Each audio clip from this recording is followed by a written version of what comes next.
Very first 12 years of my life, I grew up in Emerson Village in West Baltimore. Growing up in Emerson Village, I have fond memories, but Emerson Village was tough. That was during the early, late 80s, early 90s. So just being a boy coming up there, you had always had to fight. And during that time too, it was a little bit challenging because I wear glasses now. Back then, I didn't wear glasses, and I had blurred vision. And I didn't know that, I thought my blurred vision was normal, So it was sort of, I lived right across the street from Lincoln Park, which is the woods. So to a degree, experienced fear. I had a little bit of fear just by not being able to see, Eventually got glasses later in life, which corrected my vision. It was like a whole new world. So, after moving to living in Emerson Village, moved to Sandtown, Winchester, CBS, Calhoun, Bacon, Stricker, in Baltimore City, and that's where the uprisings happened during that time. And that community is definitely oppressed. Drugs hit the community very hard. So growing up in that area, it was sort of like living in a oppressed area, where it was just so much drugs, so many boarded up houses. So to a degree, I stayed to myself. I had wrestling, and I wanted a way out. I wanted a way outside of those communities, outside of Baltimore. And wrestling provided that opportunity for me to get outside, to see things outside of that closed Baltimore community. On Argonne Drive. You know where Argonne Drive is? Murphy Fine Arts Center. You know what Murphy Fine Arts Center is? Okay, so right there, and as soon as you turn onto Argonne, you're making a left up the hill. So look, just hang tight. I'm gonna call. I'll get a counselor on a horn to see if he's over there. Okay. All right. Thanks. So yeah, basically, we had one kid that went AWOL. Oh no. Yeah. Walking out of classroom, and we do have obviously a discipline policy in place. Right. But you want to be a little bit flexible, because understand that some of the kids might have certain behaviors that's not going to change overnight. Right. Going to AWOL, that's unacceptable, and it happened on 2 different occasions. So we called his parents as soon as it happened, and she's on her way up here. Yeah. What they gonna do? They gonna put it in a splint? We say? They're going to put it in the Cash. Wow. Okay, well, you still, I guess you can't do any more wrestling. My suggestion is to come and, watch and still learn. You heard me? Yes. All right, so get that taken care of. We'll see you back here tomorrow. All right? Yeah. All right, Anthony. Because we changed the schedule from the conflict resolution. So we could do it as we did previously with the hour before. I think if you're playing football and basketball, people start so much earlier. So I like those sports coming up once I hit high school, but it was a matter of accessibility. Back in the let's say early 90s, it wasn't in Emerson Village. You didn't have accessibility. The only thing we had was baseball. So ironically, I gravitated towards baseball. So if you didn't have, let's say, your parents or resources to get you to other areas where they had those other opportunities and outlets for kids, you only had it was narrow to what was available at the time. So eventually went to Dunbar High School. I tried out for basketball, got cut. That was the year we won a national championship. Didn't know how to play basketball, but it was a dream. I think all kids coming from inner city during that time, basketball ruled, and got cut. And then it was a wrestling coach came after me, tried to get me to wrestle. Okay, so he was persistent.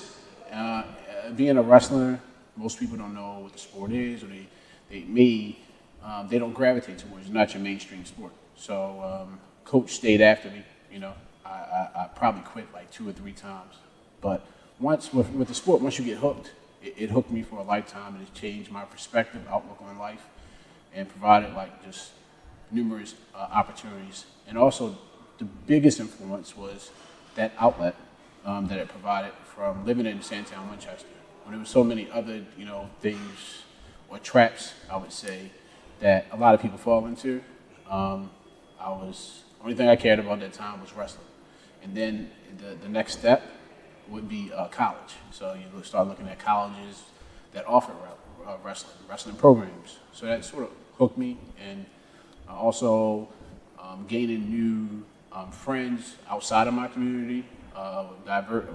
Diversity played a part in my direction. Wrestling helped me do that. I do so much driving, whether it's taking a kid home or picking them up to bring them to camp, or doing a tournament. Yeah, right. During a season, that's probably the busiest.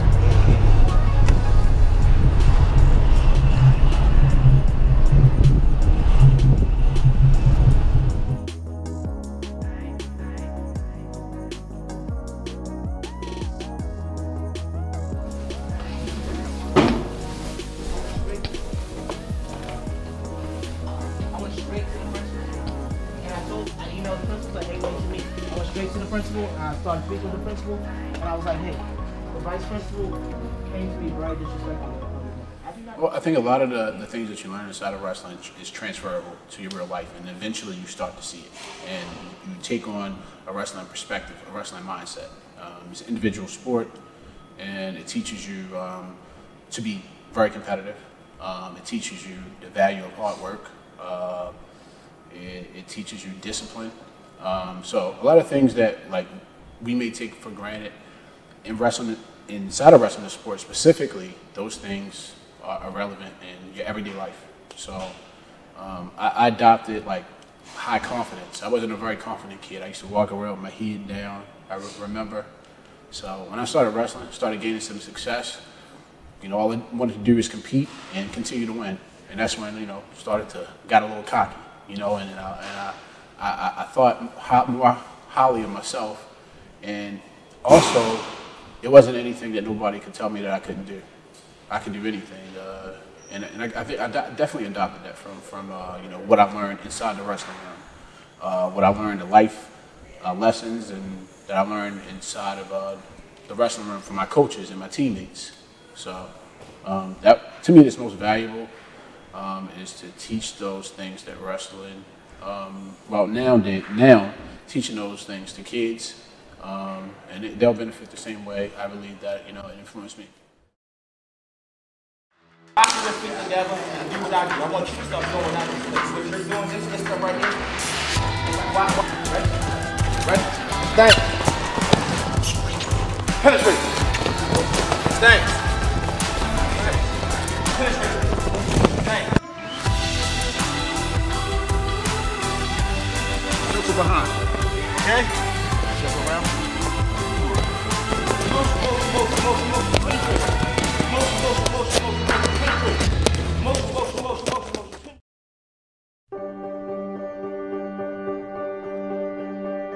No 2 days are alike.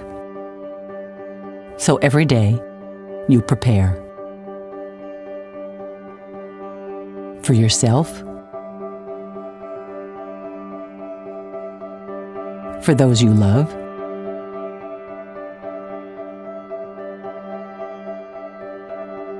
for whatever the day may bring. Being prepared is a part of who you are. But in the case of a disaster, preparation isn't always front of mind. In an emergency, when help and resources may not be available for days, being prepared is more important than ever. It's up to everyone to be informed about what types of emergencies might occur where you live or visit.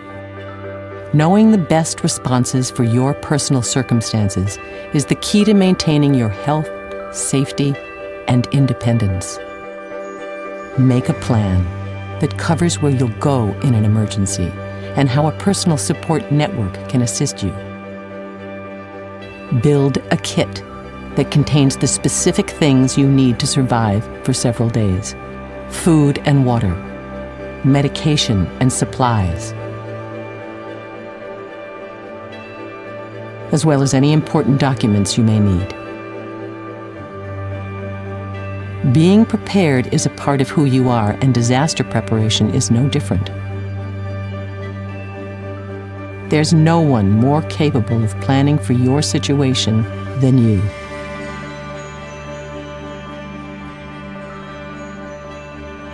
Be informed, make a plan, build a kit, get involved. Ready.gov/myplan. I see trees of green, red roses too. I see them bloom for me and you. And I think to myself, what a wonderful world.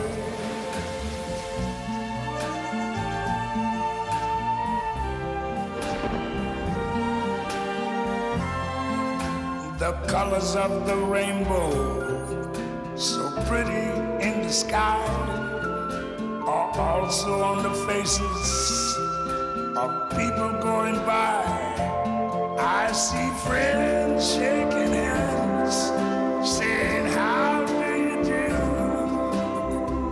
They're really saying, I love you. I hear babies cry,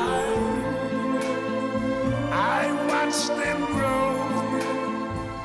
They'll learn much more than I never knew. And I think to myself, what a wonderful world.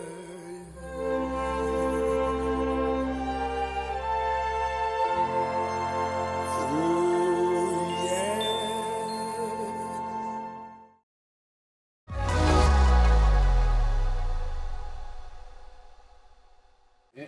And especially relevant, I've seen it this year inside of our camp.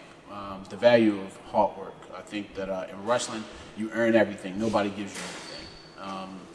And at the camp, you know, we had some kids that were wrestling, some kids that was beginners. And I don't think they understood or valued hard work. You know, they had all these opportunities that we didn't have back in the 90s. So really, there's no excuses. So we see it in their work ethic, but it's a matter of also drilling those values.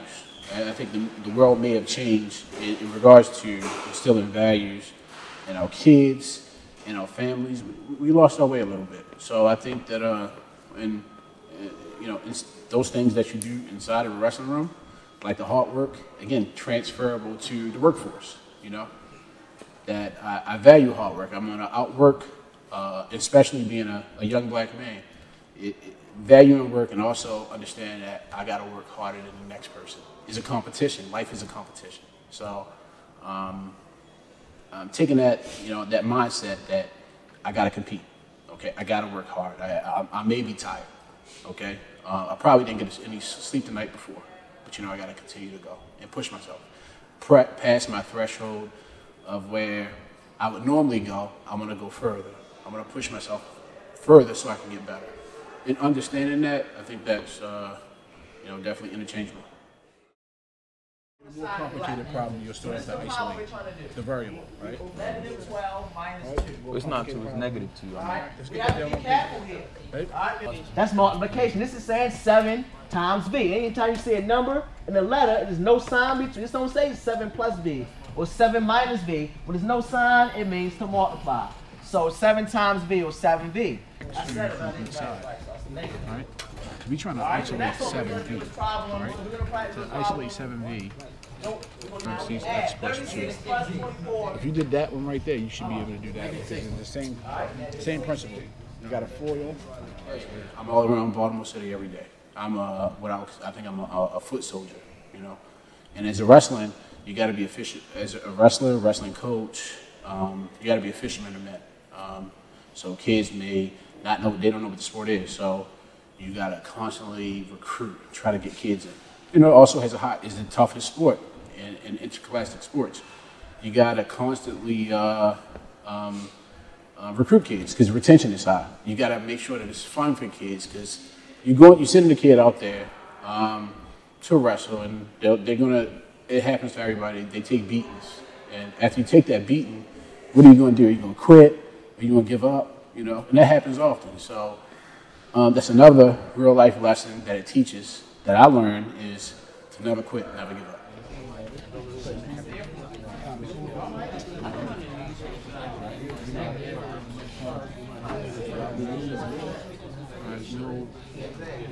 X equals 0 because 0 plus 3 equals 3. And 5 plus 0 So, fellas, slow down. I'm about to slow down, fellas. So equals 0. So the students that are done, I'm going to slow down. See the results in kids.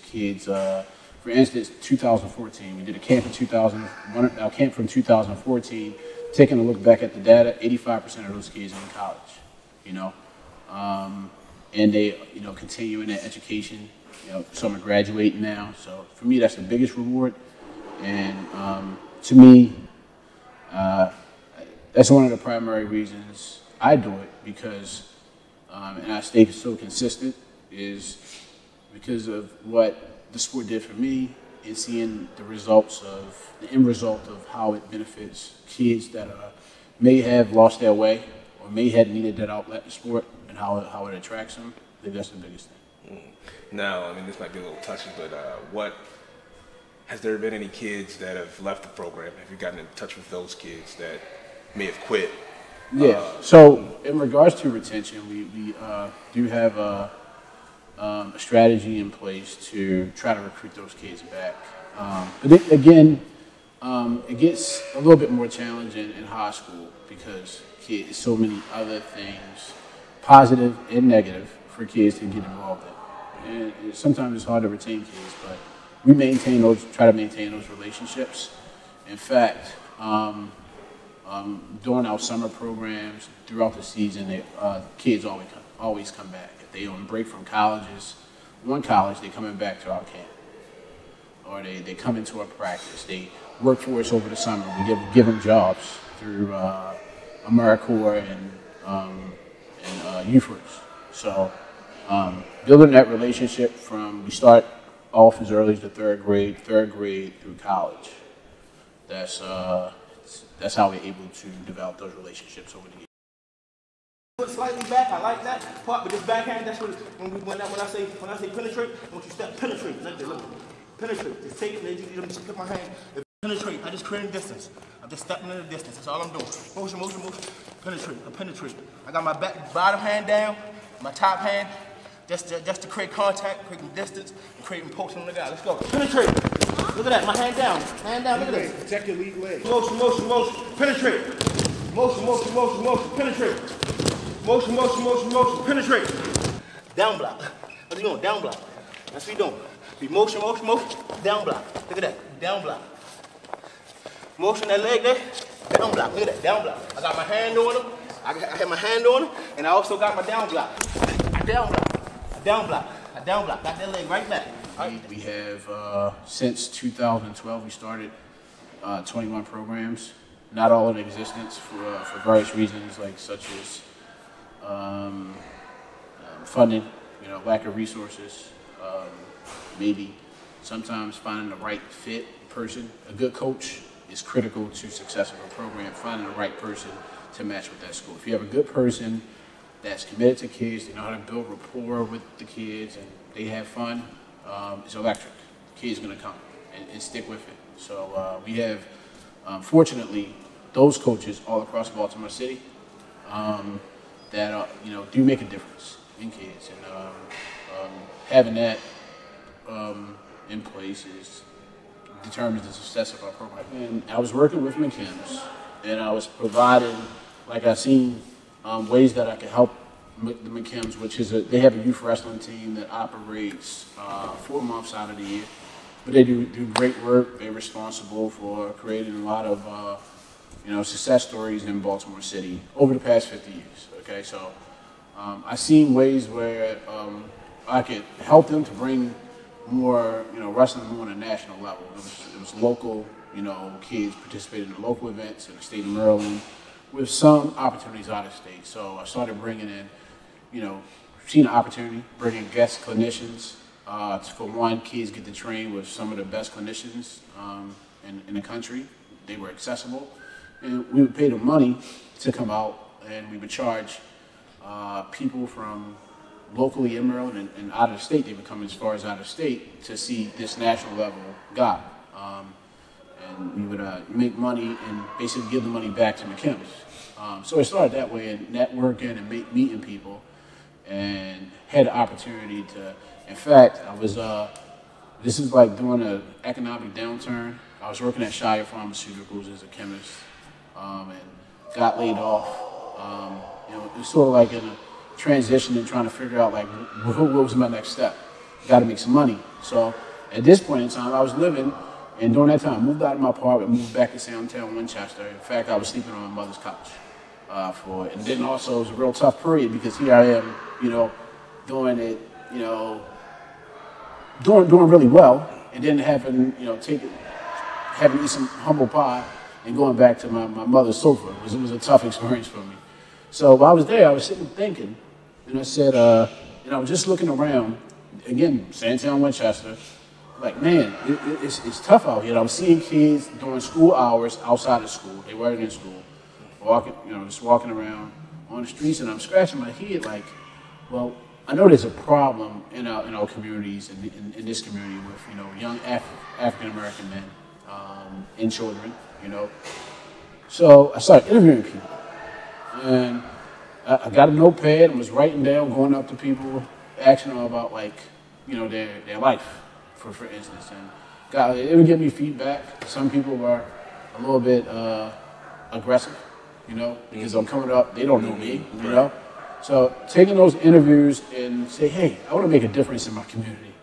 And from there, boom, things started to happen. It was like a vision. I feel like that God gave me this work to do.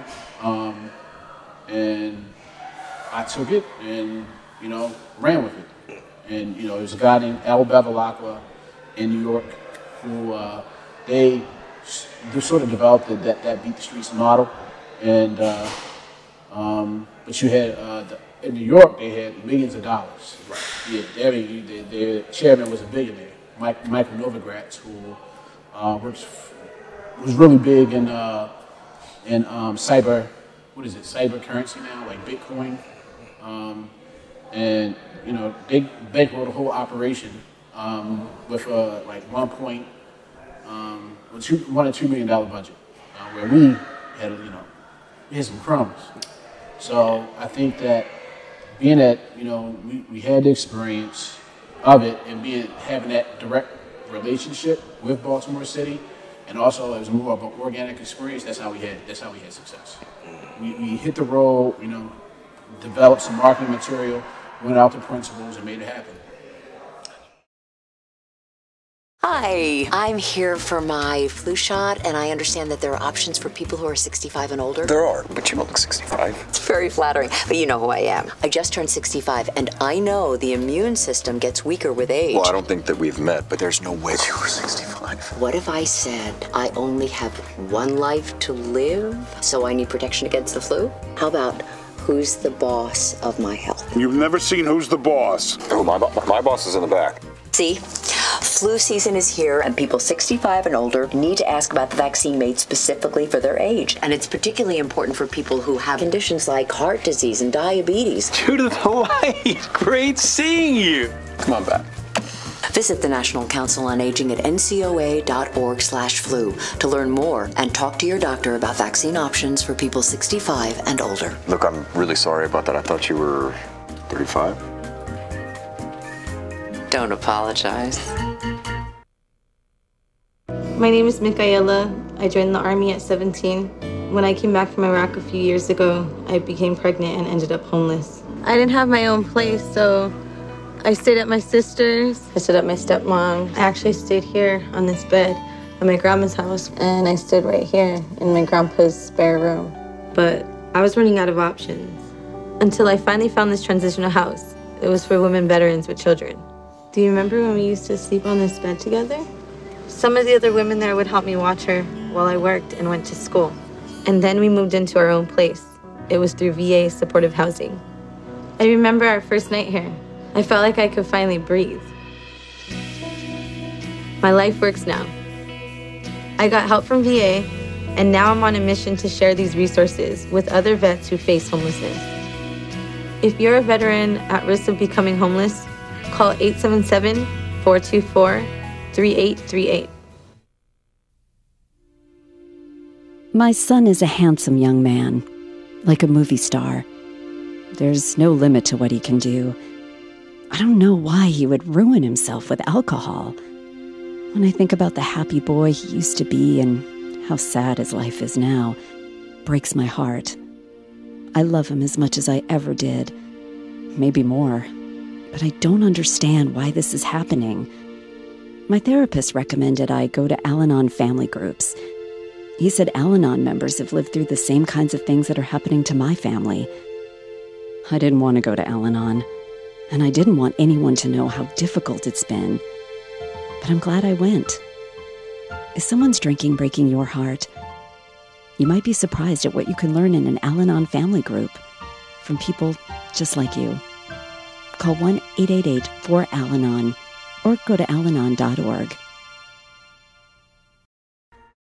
Isn't it stupid to take your eyes off the road? Yes, it is stupid to take your eyes off the road. It's a fact. At 34 miles an hour, you go 50 feet a second.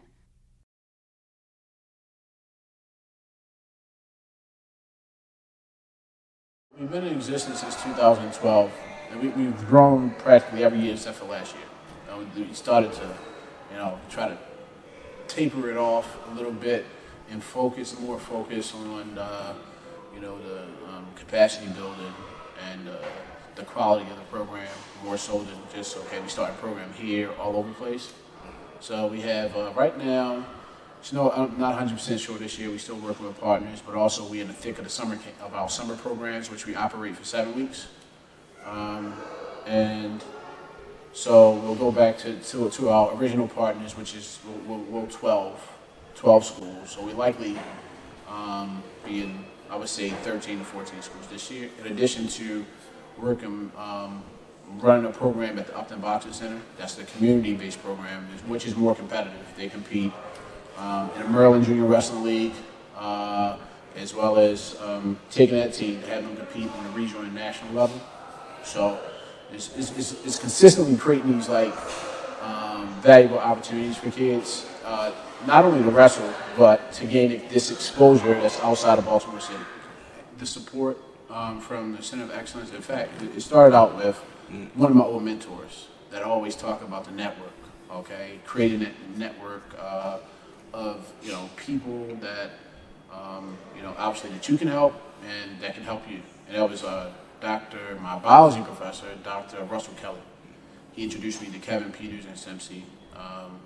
I was like, hey, I want to do a camp. And in fact, before I even started a camp, it's like all this stuff was like I dreamed it. It wasn't a goal; it was a dream that came to fruition. So I'm going to tell my friend Mike, probably like 2 years, I want to do a camp. I want to work with kids and use wrestling. And 3 years later, it happened. It came to light, and we developed partnerships to do a hybrid program. The Center of Excellence is the organization and department. One of their major responsibilities is doing the regional science fair.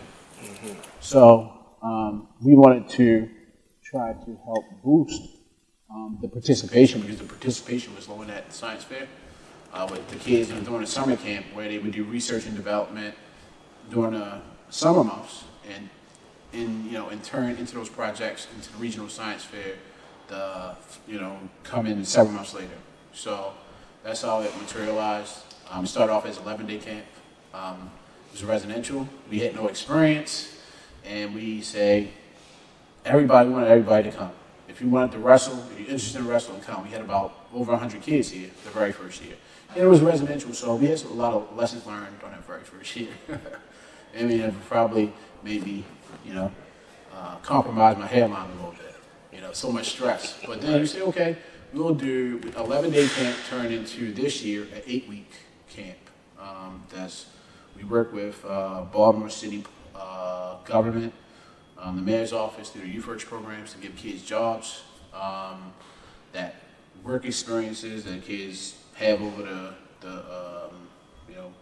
the summer months. They work a 5-week work experience. We Have a 4 week, this year we had a 4-week camp for middle schoolers. And then we moved to Loyola University. We did an innovation and design camp for 3 weeks and 1 week back at Morgan, which is a NASA camp. So we're using wrestling as a hook to draw kids into us. And then, you know what, after that, you know, we have also SAT prep classes for them, okay? They got to take the SAT. So it's a very structured day. It was going from 7 a.m. to 7 p.m., you know, very long hours because it's hybrid camping. You know what, we have so much accomplished, you know? We have so many goals to set during the summer camp because what we want to do is leave this lasting impression on the kids so they go back to school. And you know what, the goal is that they have such an experience that they are, you know, they're maybe not changed, but you know what, those seeds are planted that, you know, I want to do better. I know what, I want to work harder. I want to go to college. So we sort of shove college, you know, into their ears, down their throat, just to, you know, get them to start thinking about maybe experiences outside of, you know, Baltimore. And it's a diverse group. You have some kids that are very high performing and kids that's low performing. So I will say they're going to be here over the summer or with us. They will be challenged, and they will be challenged like no other place that they've been.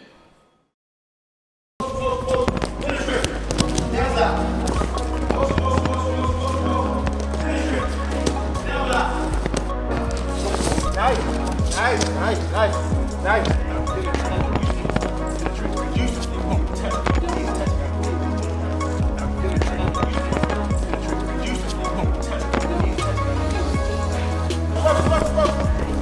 Let's go. Good, son. Good. Talking to veterans about the real issues they're dealing with can be awkward and uncomfortable. But when their behavior changes, it's time to act. Because if we don't, our families and relationships will suffer. Listen to the veterans in your life and show you care. It matters. When you recognize a veteran is in crisis, call the Veterans Crisis Line at 1-800-273-8255 and press 1. I tell people I have 3 kids, one of them's adopted, I just don't know which one. I can't imagine having to be in a birth mother's position to make that choice. You know, I was kind of just asking her, you know, what is your motivation? Why are you doing this? And she looked at me and she said, because you can give my son a life that I could not. We always tell her thank you. He is such a blessing to us. Every day is just a ray of sunshine from him. So we're Chanda and Brian, and we chose adoption. My name's Mark, I'm an alcoholic. Dorothy T, and I am an alcoholic. For so long, alcohol has sort of been there for me to sort of see me through social situations. Drinking was more important than anything else. My journey in AA started years ago when I reached the outside limits of my desperation. I really wanted to quit drinking, I just couldn't stop on my own. And you know, I remember when I woke up on the day that I got sober, I felt something inside of me tell me that I could go to AA. These people, you know, just gathered around me. That was the fellowship in action in my life. The moral of my story today is that AA has never let me down, ever. If I carry any sort of message with my story, it's that, you know, keep coming back and that this thing does work. If you have a problem with alcohol, contact AA. It works. I think they like it. I do think in this day and time with values, and this is what I experienced, kids may not want to work. I'll say it this way. Say, hypothetically, we had some manual labor, and we had some sledgehammers, and we had to crack a mile of asphalt on the ground. And we say, okay, here's a sledgehammer. We got to crack this mile of asphalt. You give them the sledgehammer, you know what, they'll do it for the next 2 hours. They probably won't complain. But if you put some of the kids inside of a classroom and give them challenging work, and that challenging work causes them to think and to maybe, even while thinking, to get frustrated, they'll likely give up before they would inside the classroom before they're doing the manual labor. So it's mixed. I think one of the successes is that kids come back year after year. So I think that we are doing things right, but when coming to the camp, if you're not willing to put in work inside the classroom, work inside the wrestling room, it probably won't be that great of an experience for you. Because then, in wrestling is directly proportional to hard work. That same attitude that's directly, that wrestling that we have for wrestling, we set that same level and high expectation inside the classroom. So, going for it I think it's a valuable experience.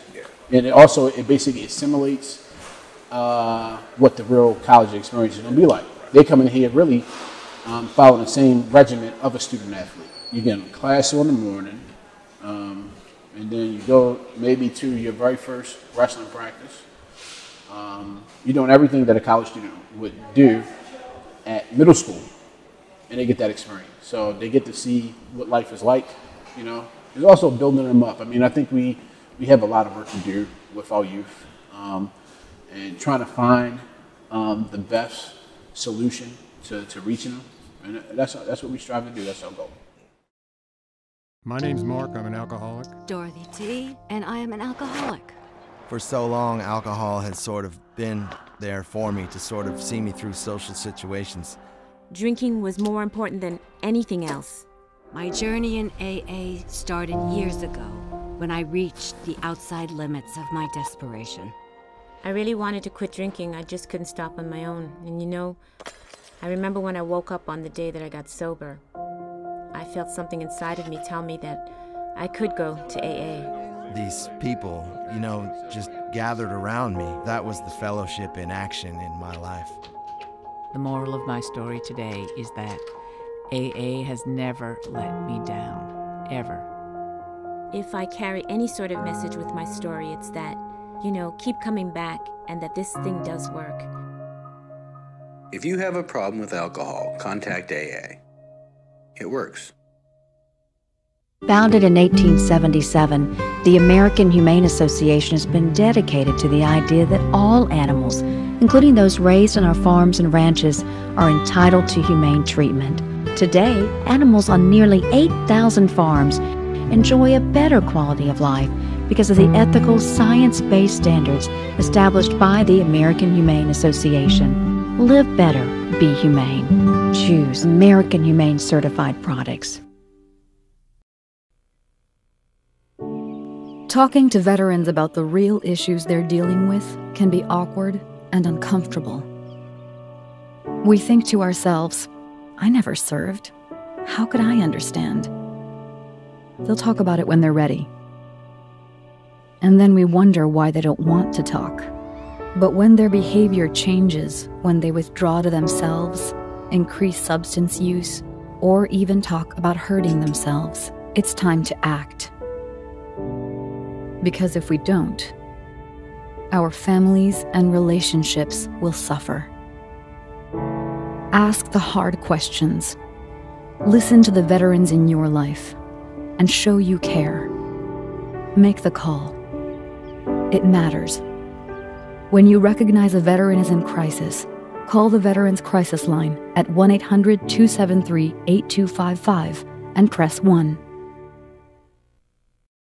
Hi, I'm here for my flu shot, and I understand that there are options for people who are 65 and older. There are, but you don't look 65. It's very flattering, but you know who I am. I just turned 65, and I know the immune system gets weaker with age. Well, I don't think that we've met, but there's no way you were 65. What if I said I only have one life to live, so I need protection against the flu? How about who's the boss of my health? You've never seen Who's the Boss? Oh, my boss is in the back. See?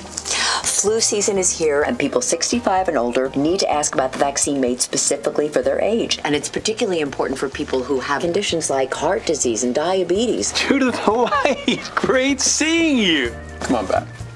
Visit the National Council on Aging at ncoa.org/flu to learn more and talk to your doctor about vaccine options for people 65 and older. Look, I'm really sorry about that. I thought you were 35. Don't apologize. What's next to Beat the Streets is focus on capacity building. For the past 7 years, which isn't ideal in an organization, I've had to wear all hats and burn myself out sort of frequently.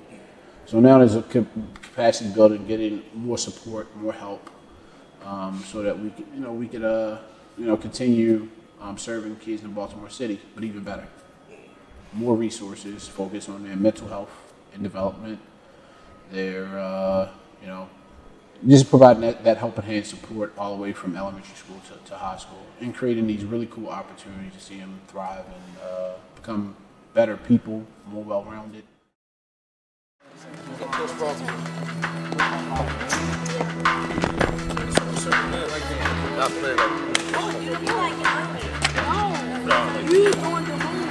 And then I'm looking outside, but I got pressure. There's no weight on it. The pressure's on my hip. I done took the pressure from off the hip. Look at that. I can use my hand to do all this other stuff. All the other stuff is done. He's done. He's on his hip. And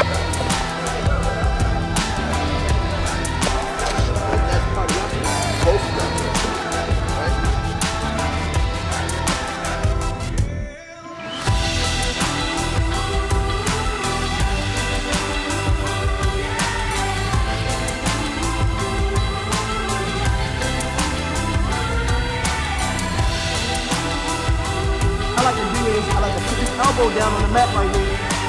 The block, I keep the elbow right down on the mat, just like this. Right here, right down on the mat, just like this here. And I'm going to start turning the corner.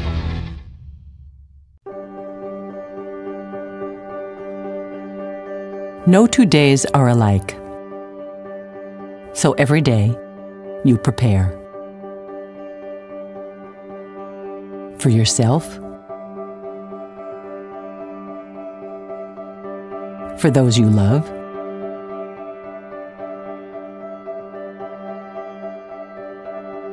for whatever the day may bring.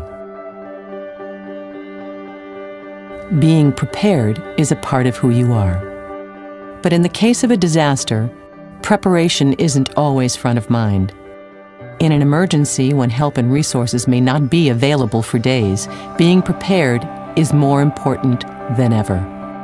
It's up to everyone to be informed about what types of emergencies might occur where you live or visit. Knowing the best responses for your personal circumstances is the key to maintaining your health, safety, and independence. Make a plan that covers where you'll go in an emergency and how a personal support network can assist you. Build a kit that contains the specific things you need to survive for several days: food and water, medication and supplies, as well as any important documents you may need. Being prepared is a part of who you are, and disaster preparation is no different. There's no one more capable of planning for your situation than you.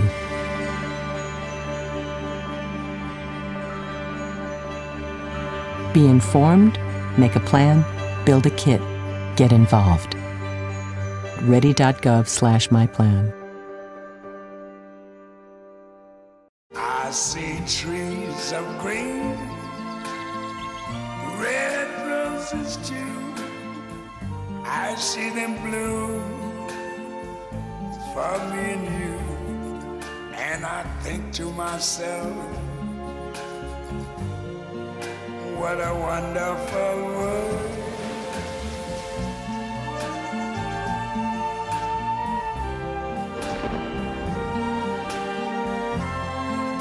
The colors of the rainbow, so pretty in the sky, are also on the faces of people going by. I see friends shaking hands, saying, how do you do? They're really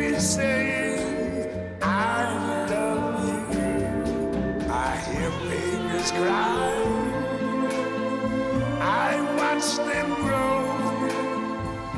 They learn much more than I ever knew. And I think to myself, what a wonderful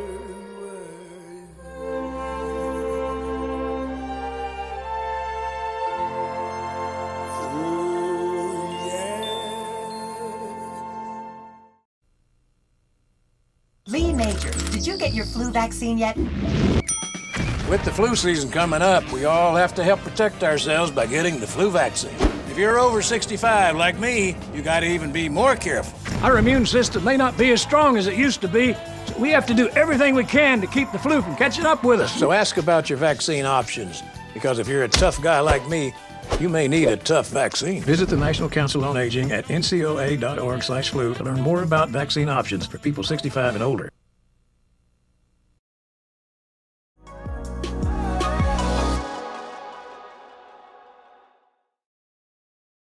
Find out to beat the streets. Well, we're a year-round program now. Last year, you know, we created another after-school program. It's community-based where anybody can come at the Upton Center.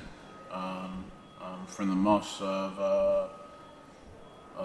September through June, we'll be over at Upton. And from June not only at Upton, but also after-school programs. But during the summer, we'll be at Morgan and Loyola University. We plan to continue to do that. And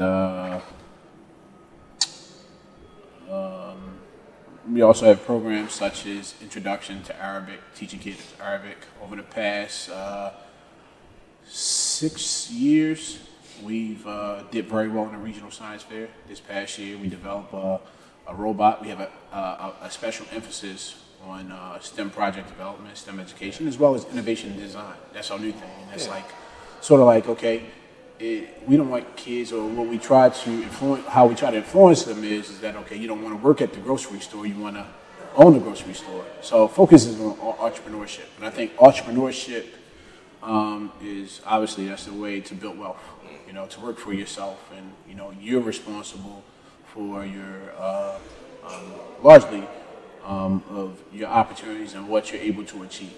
That gives that person the ability to basically determine their success. So focus on innovation design and entrepreneurship, STEM project developments, and really trying to get kids interested in STEM disciplines and STEM careers. So over the next 5 years, we would like to, you know, obviously grow to more schools in Baltimore, to have more kids involved in the sport. But also what was very important is to see the culture of wrestling become more relevant here in Baltimore City.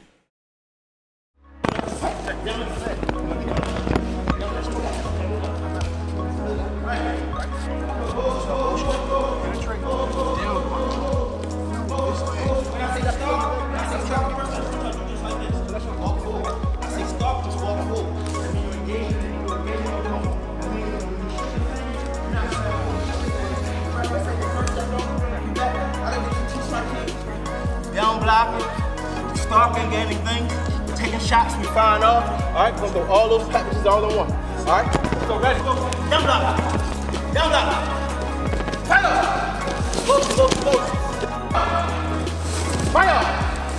Stop, fire! Good, nice.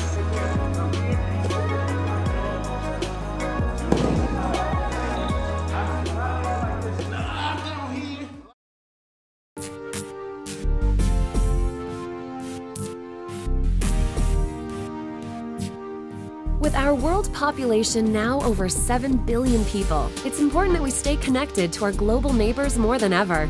For over 2 decades, ICES has brought cultural awareness to thousands of exchange students from all over the world. Thanks to my host family, I had the chance to travel, enjoy American sports, and volunteer in their community. This has been one of the best things I've ever done. My family's hosted foreign exchange students for the past 12 years, and every year it's like adding a new member to our family. Such citizen diplomacy may start with one visiting student and his or her host family, but it ripples throughout communities in the United States and abroad. Many exchange students return home with positive impressions of America, and they go on to become leaders in their own countries. I'm able to share my culture with my host family, and from that experience I've made lifelong friends. There's no better way to learn firsthand about a foreign country and its culture than from the perspective of an exchange student who has grown up there. Each year, thousands of American families think globally and act locally by hosting a high school exchange student for an academic year or a semester. ICES, bringing the world closer, one smile at a time.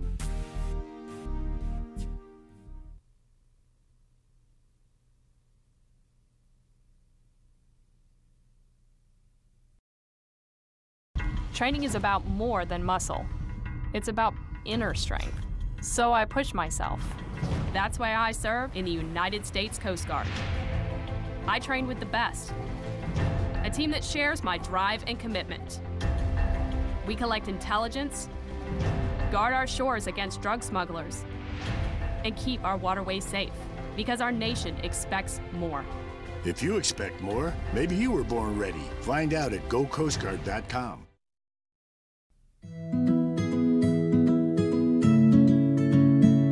I'm 5'11", barely 5'4". I weigh about 170 pounds. Brown eyes, blue eyes, Brown hair. Gray hair. I'm a baseball fanatic. I'm a wife. A mom, a sister, And a grandfather. I'm a bodybuilder. I'm a research analyst, Small business owner. teacher, dance fitness instructor. Film and television actor. I'm an office clerk. I'm a copywriter. I'm a veteran. I have a prosthetic leg. I have multiple sclerosis. I have lupus. Cerebral palsy. Post-traumatic stress disorder. I'm blind.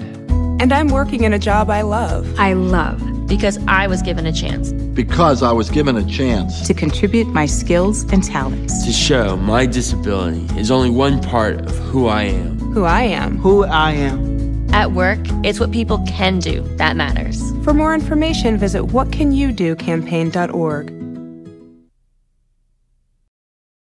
My focus is right now, obviously on my program, but also my family. I have a son that's about to graduate from high school, that's going to go off to college, that I'm really proud of.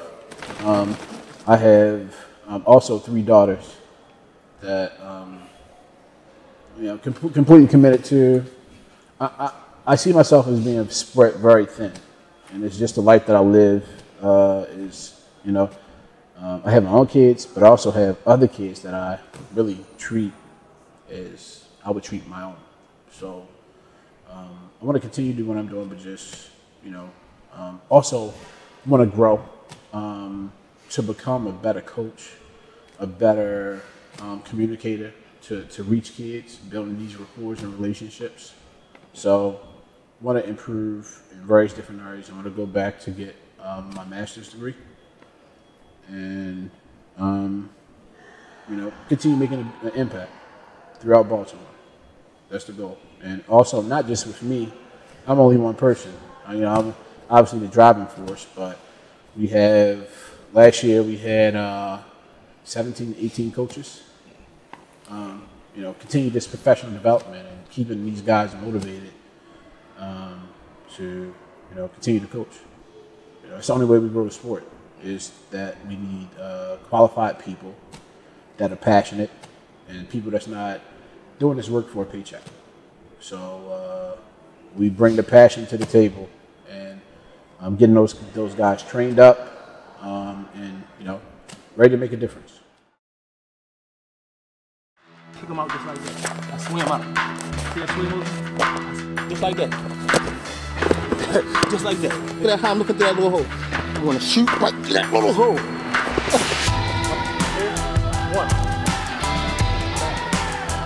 One. Reach for that. I'm gonna reach for that. I'm gonna reach for that back there. Look at that. I'm not gonna reach for that.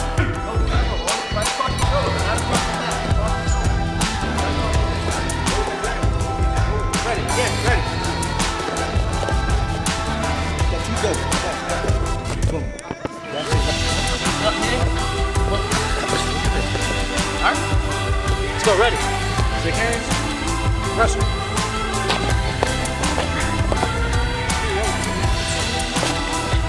Finish that, finish that.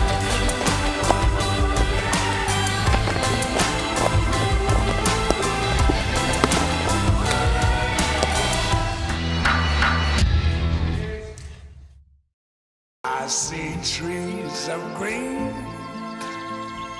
red roses too. I see them bloom for me and you. And I think to myself, what a wonderful world.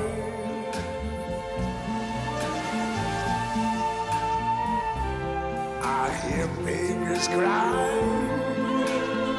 I watch them grow.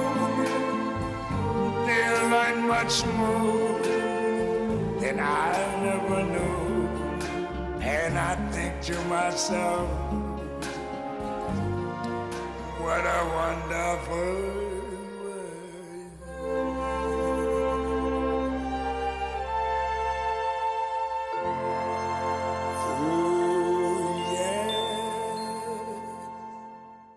My name's Mark, I'm an alcoholic. Dorothy T, and I am an alcoholic.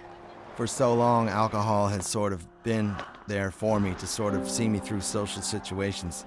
Drinking was more important than anything else. My journey in AA started years ago when I reached the outside limits of my desperation.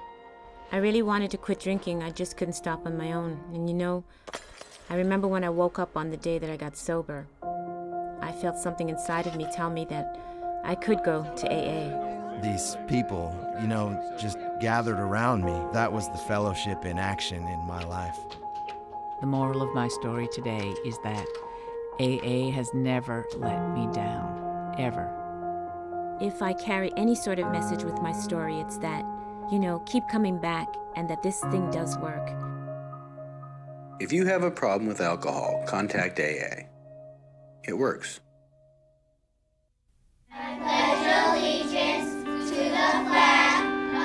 We grew up together. We believed in something bigger than ourselves. The military took me to one side of the world and her to the other. And even though she was always the strong one, when we caught up years later, I found out she had fallen on some hard times. It was her call to make, but doing it together made all the difference. When I see homeless vets on my route, I always think to myself, we both swore an oath to protect our way of life, to protect our community. With VA's hotline for homeless vets, I can get them connected with help to get them back on their feet again.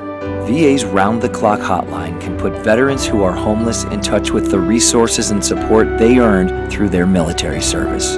You have the power to help a veteran facing homelessness. Go to va.gov/homeless to print your walled cards. For veterans who are homeless or on the brink of homelessness, call 877-424-3838.